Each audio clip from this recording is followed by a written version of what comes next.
Hello दोस्तों, कैसे हो आप सब। मैं हूं साहिल और आप देख रहे हैं साहिल व्लॉग कानपुर यूट्यूब चैनल।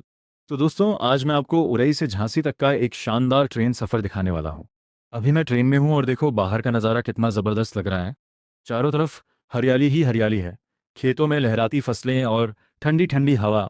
सच में ऐसा लग रहा है जैसे हम हवा में सफ़र कर रहे हैं। और सबसे खास बात ये शाम का टाइम है। सूरज धीरे धीरे ढल रहा है और पूरा आसमान सुनहरा हो गया है।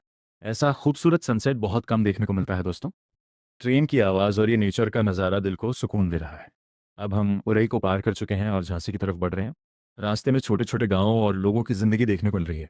तो दोस्तों, अगर आपको ये सफ़र पसंद आ रहा है तो वीडियो को लाइक ज़रूर करें, कमेंट में बताएं कैसा लगा, और चैनल को सब्सक्राइब करना बिल्कुल ना भूलें।